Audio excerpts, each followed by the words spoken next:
Start with unmuting myself. All right. Hello, everybody. Great to be here. Again, if anybody wants to turn on their camera, I highly welcome you to do so. It's always great to see faces as I'm talking. So my name is Fatima Pereira Kelly. I am the Retention and Student Success Coordinator at Barron. My office is kind of the catch-all office. So if you don't know where to go, I'm kind of a place to start. And then I can kind of guide you from there based on what's going on. So a lot of what I do is just kind of brainstorming what's going on and coming up with, okay, what are some possible solutions? What are some possible resources? Where do we go next? So that's a lot of what I do. I do a lot of academic coaching with students also. The big kind of chunk of what I do is let's figure out where the issue is and what's going on and what resources are available, where we can connect you, what the next steps are. So today we're going to talk about time management.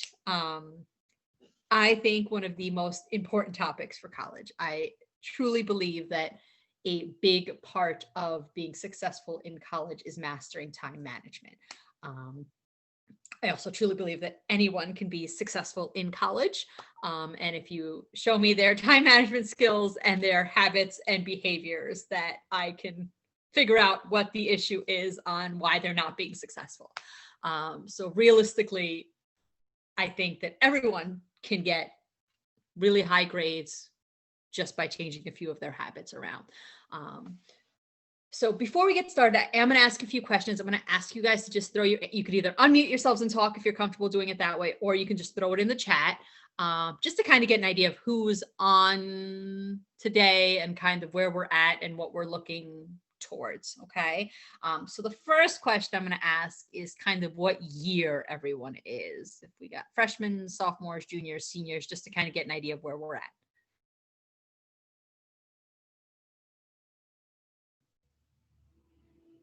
Okay. All right. Interesting mix of mostly freshmen or seniors. Nothing in between. I think I have one sophomore. All right. All right. My next question is, why are you here? So it could be class credit. It could be, I'm struggling. It could be just about anything, just to kind of get an idea of what you're actually looking for. Oh, we got another sophomore. Yay. Okay. Credit, degree requirement, class credit, belonging in Barron. Okay. Legacy, class credit. Yeah, motivation is very hard during Zoom University. Okay.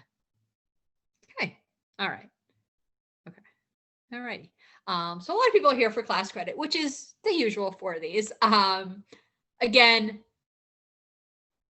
I hope you still get something out of it, more than just your class credit. Like I said, I do believe that time management is one of the major aspects to being successful in college. And for the seniors on here, you probably have already figured that part of that out. Okay, so my next question, and usually I play a game and have people move around in person. Online, that doesn't really work. So I'm just going to kind of throw out a few more questions. One, how many hours are you currently spending studying a week? Approximately.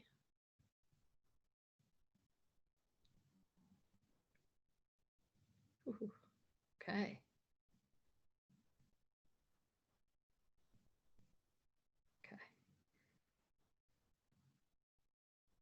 Okay.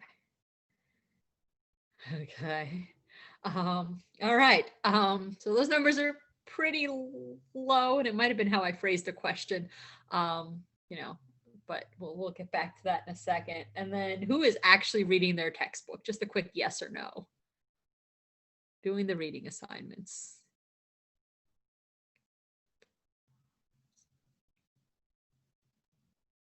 Okay. Class, no, some hit and miss. Okay. Okay, so we got a little bit of a mix there too. And then last question, when you're doing your homework, who is looking at the solved sample problems while doing it and who is just doing it without looking? So I guess we can do a 1 if you are just looking at the sample problems as you're solving it, or B, if you're closing your book and trying to do it like it was an exam. Looking, B, okay. Blind, okay, good. Okay. All righty. Topic, okay, both. Okay. Okay. All right. Okay. So, a few reasons for time management, and I highly encourage getting yourself on a schedule. Reason number one for the schedule. We are all lazy procrastinators. That is the truth.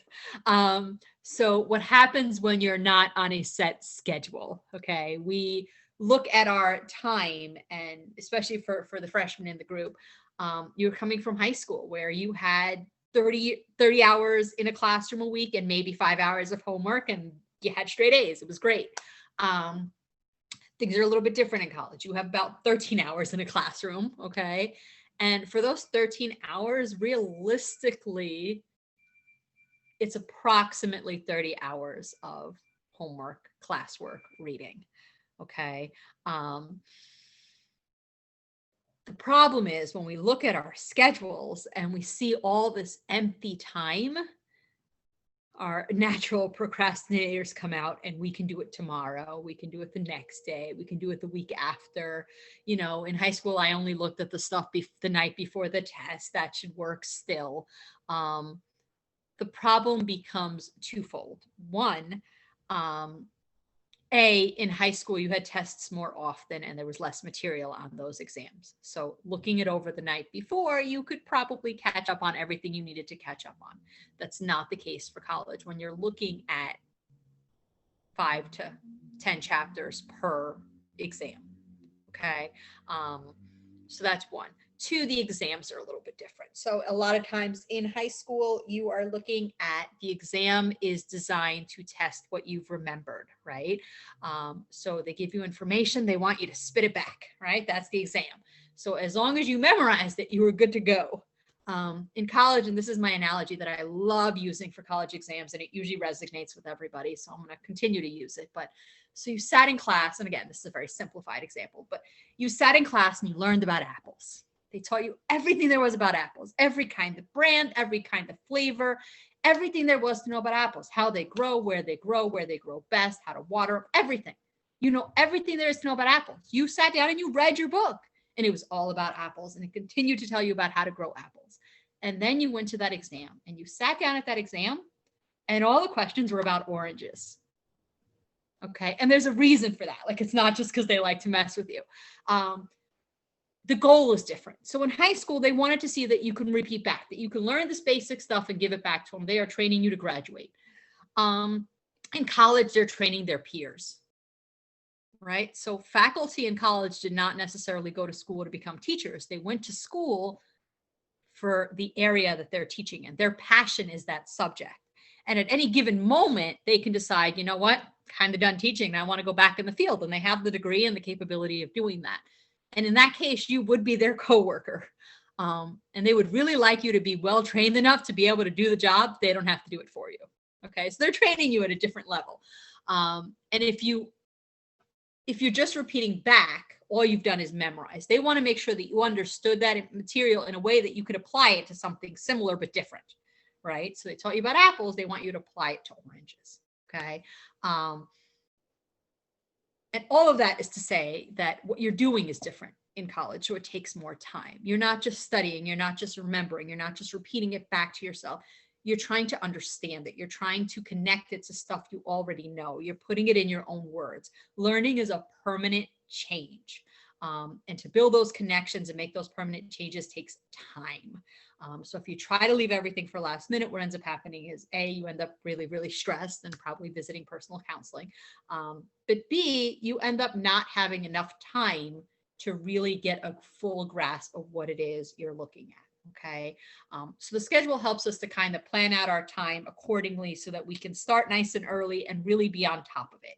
Realistically, if you are following your time schedule and your learning schedule properly, the week before an exam shouldn't be all that much more time consuming than the other weeks. Okay, which is good because in college, all of your exams end up being in like 2-week periods over and over again. So if you're doing everything kind of on a timely fashion, it becomes a lot easier. When I talk and when I go through scheduling, I'm going to use a paper copy of a schedule to kind of look at when I screen share, just so that you guys have something to look at.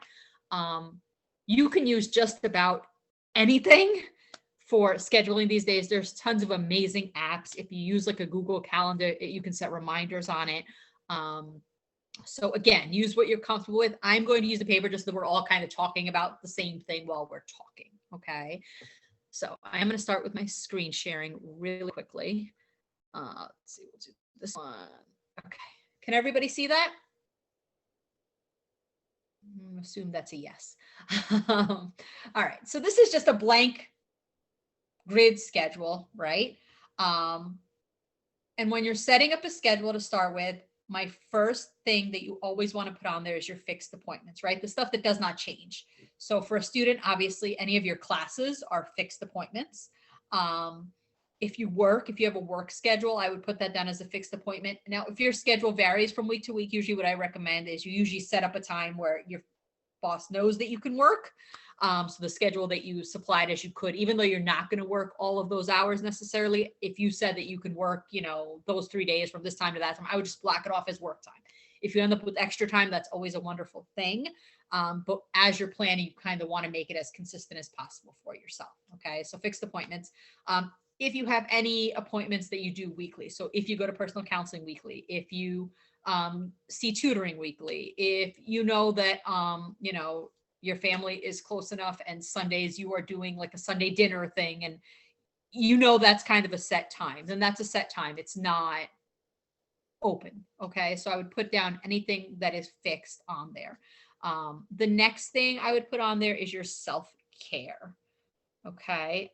And so for your self-care, we're talking about your sleep time, your eating times, and if you go to the gym, if anything like that, hygiene, etc. Okay. So what time you want to take a shower, that kind of stuff. Now people are like, well, why do I have to put my food time on there?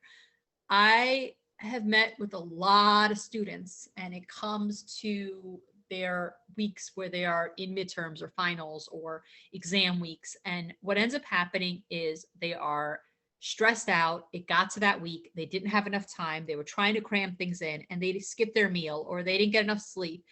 And what happens is your brain can't really function properly without food or sleep. The other piece of it is the more consistent you can make your eating and sleeping schedule, the easier it'll be for your brain to follow your schedule. Okay. Again, a schedule takes time. Once you get used to your schedule, it becomes a habit. The more something is a habit, the easier it is to follow, right? So my other example for this one again is going to the gym, right? The people who go to the gym usually go at the same time every day. Okay. The reason is because the part of our brain that plans ahead, the part of our brain that's making the schedule, the part of our brain that talks about what we're going to do tomorrow, that part of our brain is all about delayed gratification and goal setting, right? The problem is that in the morning when we wake up, that part of our brain is not the active part of our brain. It's the part of our brain that wants immediate gratification that takes over. And that part of our brain can think of a lot of excuses to hit that snooze button and not do what we thought we were going to do the next day, right? So everybody's had that night where they go to bed and, tomorrow I'm going to get up early. I'm going to exercise. I'm going to read for this class. I'm going to do my cleaning. I'm going to do laundry. I'm going to do all these things. And then the next day comes and you hit the snooze button. You didn't exercise. Now you're behind. You didn't do that. Well, you might as well not do the rest of it, right? And that's because it's not a habit, right? So that other piece of that brain gets to take over. That other piece of the brain can always find an excuse to do something a lot more fun. So it's important to have a schedule, get used to it. Your brain takes its cues from sleep and it takes its cues from meals. So the more you can make those consistent, the easier it'll be to follow the rest of your schedule. Okay. So once we have, and I'm going to stop sharing this one and kind of share the one that has some of the stuff on there already. I'm going to shut my video because I think this way my connection will stay better. Okay, here we go. I'm going to use that one. Okay. So this one just has kind of the start of stuff on there. The next thing on here. So now that you have what the rest of your available time is, the next piece to this is putting in your study, reading, homework time, etc. Okay. So rule of thumb for college, to be successful and what kind of expectations when professors are setting up their syllabus and assignments and all of that. For every credit hour of a class, you're looking at about 2 hours of outside of the classroom work for that class, right? So if you're in a 3 credit class, you're looking at about 6 hours of study, homework, reading, etc. for that class every week. Okay. That includes reviewing your notes from class, that includes doing the readings, homework assignments, etc. Some classes you'll actually want a little bit more time, but that is usually the bare minimum of what you're looking at is 2 hours per credit hour. So if you're in a 15 credit schedule, you really should be looking at having 30 hours of study homework time on there. Okay, now a few things that usually come up when people go ahead and throw in their study homework time. Inevitably, I have the student who brings back at their next session their schedule, and they show me their schedule, and they think they're golden because Saturday they're going to study 10 hours and Sunday they're going to study 10 hours straight. It's not going to happen. It's unrealistic, and it's not how our brains work. Our brains can go about 3 hours before they're kind of shut down and you're not really taking in any information. So if you show me a schedule where you have 10-hour blocks of studying in there, I'm going to tell you, probably not. Try again. Okay. So realistically, you want your time slots to be 1 to 3 hours long with switching subjects each hour. So if you were studying for 3 hours, you should be hitting 3 of your classes in that time. Okay. I like the power hour studies. And you set it up as you kind of, the first 10 minutes is setting up what exactly am I going to do the next large chunk of time. So about 30 minutes is actually doing that. So if you're going to read, you'd be reading for those 30 minutes. If you're going to be doing homework problems, you're going to be doing those for 30 minutes. Take a 10-minute break, come back, and those last 10 minutes really are reviewing what you did, what you remember, what you got out of it. Okay. So you're going to set up times like that. The other thing to take in consideration, other than that, those time slots, is going to be your internal clock. Okay. So we all have times of day that we do things better. And this is very individual, and I am going to stop screen sharing. So it's all very, very individual as to when you do things best. And I'll give you, again, my example just to give something. So in the morning, I don't like people, right? I wake up, I'm not a morning person. I like my coffee. I like lots of coffee. And until about my 4th, 5th cup of coffee, I don't like human beings. They aggravate the living daylights out of me. So I try not to schedule like appointments with students first thing in the morning, right? I give myself my time to do my paperwork. I'm really good at paperwork in the morning. I can really focus on it. But I'm not very social. In the afternoon, I'm 100% social, but I can't focus on paperwork to save my life, right? Now you're going to find your own schedule. Now, for those who are freshmen, you may not know your schedule yet. Okay. And you might still be playing with it. And part of that is that your time was scheduled for you in high school, right? You went to school from this time to this time. You did homework from this time to this time. You had your activity from this time to this time. Everybody kind of scheduled it for you. You had no choice. College is kind of when you can kind of explore a little bit as to when you are most comfortable doing things, when you can read and really focus on your reading better, when do you write better, when do you do your math problems better, when is it easier for you to be in class and focus.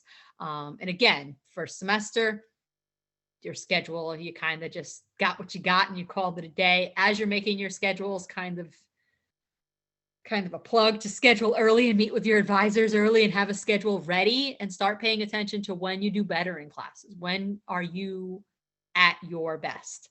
And that's going to make a big part in when you put in your study times and what you're going to be studying for which class at which time. The last thing to kind of take into consideration there is location, right? So we all need different environments in order to study best. And again, very individualized. Some people need like silence. Some people need like that consistent sound thing, like music, right? And music is helpful. Others need lots of volume and distractions and craziness, and that's how they focus better, right? It is what it is. So you want to kind of play with in which environment do you do best? And then you also want to kind of play with scheduling your study time around being able to access those environments, right? If you're living in the dorms and you need pure silence to study, and you prefer to study in your dorm and everybody's there at like 5 p.m. and being loud, then that's probably not a good time to schedule your study session. You either need to schedule to study somewhere else, or you need to schedule at times of day where it's quieter in the environment you're going to be in. Okay. Last thing on a schedule. So once we have our 30 hours, assuming we're all in 15 credit schedules, we have our 30 hours of study and homework time in there. The next step would be looking at your free time. Okay. So everybody should have free time on their schedule, at least an hour a day minimum. And the free time is not your meal time. It's not your time, your hygiene or anything like that. It is time for you to do something you truly enjoy doing, to kind of decompress and kind of get away from all the rest of it. Also, highly recommend if you can fit it in for those who are working or playing sports. Sometimes this is really hard to do. For those not working who get to be full-time students, you can usually fit this in. I usually highly recommend doing a larger time slot to look forward to. So a 12-hour, 24-hour slot where you are not going to touch a book, not going to do anything school related, where it is your time. Okay. And again, if you're going to delay gratification, it helps if you're counting down to something, right? We all count down to the weekend. We all count down to summer vacation. There's a reason that works. It helps our brain to stay focused in that moment. All right. So the more you can kind of have something to look forward to, the easier it will be to stick to what you have to do. So once your schedule is done, first few weeks on a schedule are always the hardest. You are still getting used to it. You are still kind of forcing yourself to follow it. It's not a habit yet. After about 2-3 weeks, it should become more of a habit and should become easy to follow. If you are still struggling to follow your schedule after 2-3 weeks, that's usually when I highly recommend looking at what else is going on. So it could be just that you're not really following your internal clock right? So you have your schedule saying you're going to wake up at 5 a.m. and study, but you're not a morning person, you're a night person. You're not going to bed till 2 in the morning because that's when you're actually tired. So kind of playing with that kind of stuff is sometimes really helpful. I had a student who tried to bring me a very traditional looking schedule, but they were really a night person. They couldn't really fall asleep till 2-3 in the morning. So when we adjusted for the following semester and we tried to set up their classes as late as possible in the day, I think their first class was like at 12 p.m. And then we kind of did their schedule based on that and based on their natural sleep cycle. It worked out a lot better, right? They did much better that semester because they were following their own cycle better. We can't always change all of it on the cycle, but kind of paying attention to that is helpful. Also, as you're thinking career and future, keeping in mind your own preferences for that will also be helpful, right? So searching for areas and positions that might be able to flex more to what you're looking to do. So once you're on that schedule and following it, what are you going to do? How do you know what to do at what time? And that is where a planner comes in. I highly recommend paper planners. And for this one, I will plug paper planners. Electronics are great. They really are. Sometimes they crash and things disappear, but they're great. They really are. However, there's something about writing something down. They've done studies on this. It hits a different brain connection for you. Okay. It makes it easier to remember what has to be done. The other piece of writing everything down on a planner is that everything would be in one place. And again, I've had people tell me, well, Canvas does this for you. Here's my Canvas is great. It's a wonderful tool. But it is just that. It is a tool. It is only as good as the person setting it up. And some faculty are really good with Canvas. Some are really not. And faculty view of Canvas and student view of Canvas is different. So it isn't always a full picture of what you need to do, and things get added on last minute, and it can be a little bit problematic sometimes. So I highly recommend that you have a paper planner. Take the time every semester to write down all of your assignments, including readings, tests, quizzes, papers due, homework assignments due, everything into that planner for every class. I usually recommend doing it during the first week of school. And again, twofold for that. Everything in one place means that inevitably there's always one class that's harder than the others that you're going to spend more time focusing on because it's so much harder than your other classes. What ends up happening is you spend so much time working on getting that class to a decent grade that the class that should have been an easy A, you fall behind on those assignments because you're so focused on that one class that you're struggling in. And now you have all of your grades are lower than you wanted them to be. If you have everything in one place, it's harder to miss something because you're focusing on something else. Um, the other reason for writing everything down in that first week is that is the week where you can make changes to your schedule without any type of financial aid or um, registrar kind of penalties to it. So I highly recommend looking at your schedule that week to really see if is this going to work. So when you put all the assignments together in one place, you'll be able to see if, wow, this mix of classes is going to be really problematic. I have a few weeks where even if I spent 60 hours a week doing work, I'm just not going to be able to do this all. Right. So you can start to kind of look at stuff like that and see if you have to make changes for that semester. Sometimes switching around which classes you're taking together and stuff like that might be helpful. I especially recommend it for students who have like a heavy work schedule or sports. Make sure that you're really looking at what each week is looking like for you. Okay. So putting everything in the planner, everything's in one spot. Questions on that? Anything? I feel like I'm going really fast. If anyone has anything, you could always throw in a question in chat, just as a heads up. It's hard without faces. Okay. Questions? Okay. I don't see anything coming up in chat, so I'm assuming we're still good. So once you're following that schedule, you have that planner set up, you kind of have your stuff going. Like I said, those first 2 weeks, you're still forcing yourself to follow everything. After that, it should become a lot less stressful, right? So things should start to feel a lot more natural for you. If you are still struggling at that point, I highly recommend either A, it's an internal clock thing, or B, go speak to myself, your advisor, somebody to kind of figure out what's still going on. Again, I've had students who are struggling with anxiety, depression. Those will really mess with following a schedule. If your sleep schedule is off, so if you're having trouble falling asleep or anything like that, that can cause an issue.